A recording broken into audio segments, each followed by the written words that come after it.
چې په دویم کال د هجرت د حافظ ابن حجر عسقلانی د قول مطابق، علامه عینی د قول مطابق په اول کال د هجرت مسلمانانو مشوره وکړه د جماعت د پاره ټول ملګری په یو ځای حاضر شي د لپاره څه داسې وکړو چې ټول خبر شي او راشي یو اعلان. اول قول دا مخې ته راغی چې جنډه به وخوځه، نه پسند ځکه نه شوه چې جنډه هو ارچا تخکاری نه، څوک به کار کوي، څوک به کمرې کوي، څوک به منځ کوي، څوک به مطالعه کوي، څوک به ودی په جنډې سره هغه نه خبرېږي. دویمه رایه دا راغله چې اور به بل کړو. نو دې باره کې دا حکم راغی دا خو آتش پرستو سره چې مجوس دي هغوی سره مشابهت دی، هغوی د وخت عبادت کې دا بلې او هغې ته سجدې. دریم قول دا راغی یو ښکر کې به اواز کو 14 اګست کې د ماشومان سره دا غټ دغه شان پخواني ښکر به هغوی کې به دې خوانه اواز نو هغې به اواز کو. اوس هم د دې یهودو په دې معبدونو کې دا پراته نو د هغې باره کې رایه دا راغله چې دا د یهودو سره مشابهت دی.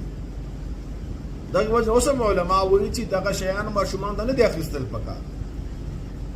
یو خو اسراف کې راځي، بل د اوازونه د مزامینو د شیطان نه دي، دا هم د موسیقي یو قسم دي.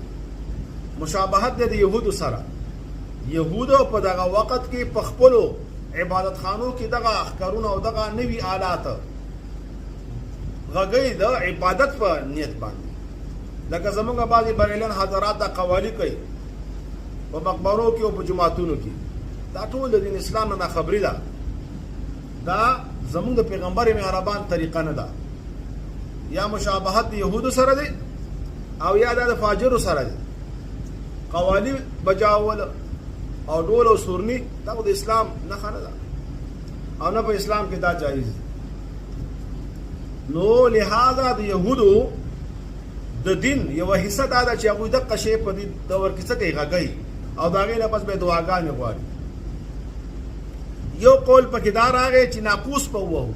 ناقوس داسې یو شی به و چې هغه به د دې ټالۍ غوندې چې کوم وهي په لاس باندې عام په دې مدرسو کې زمونږ لنګري چې کله روټۍ تیاره شي څه وکړي ټنګه ټنګه وکړي څه شی ورته وایي دې ته ټالۍ د اوسپنې یو دغه وي تختۍ غوندې وي او هغه په څه وهي یو سټک باندې هغې ته څو ګزاره ورکړي. دا پخوا داسې غټ پیپونه و یو به وړوکی پیپ یا لرګی به و داسې نري هغې سره به د اواز د هغې نه واته بعضې لرګي وهلو سره اواز کوي. نو دې باره کې دا قول راغی چې دا خو د نسوارو عیسیانو سره مشابهت چې کوم مجلس و مشوره وه دا ختمه شوه لیکن فیصله ونه شوه څه ښه رایه مخې ته رانله. دا مشهور صحابي عبدالله بن عبدالربه ډېر پریشانه شو، کور ته لاړه د پریشانۍ په حالت کې.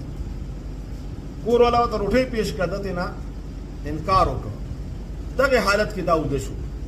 وی خوب کې ګورمه چې یو کس دی او هغه سره ناقوس دی. ما ورته دا خرڅې نه وی هغه راته چې به دې څه کوې؟ ما ورته ویلي زموږ پیغمبر مهربان صلی الله علیه وسلم مشوره وکړه چې جماعت دپاره به او د مانځه دپاره به خلک څنګه راجمع کړو، څنګه به یې رابلو.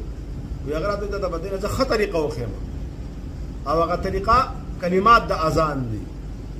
او دا څوک چې راغلی او دا ملکو فرشته وه نبی مهربان صلی الله علیه وسلم د چې خوب بیان وکړه. نبی اسلام وایي دا حق خوب دی، دومره وکړه چې ستا اواز کم دی. بلال د الفاظ وایه هغه به یې اوچت اواز باندې وایي. عمر فاروق رضی الله عنه والله هغه کسان نو چې د اواز یې واورېده جومات ته راغی او قسم یې وخوړه چې ای د الله نبي په هغه ذات به دې قسم وي کوم ذات چې ته په حقه رالیږلی چې ما هم دقه شان خوب کتلی دی. او بیا ډېرو صحابو دا خوب کتلی و.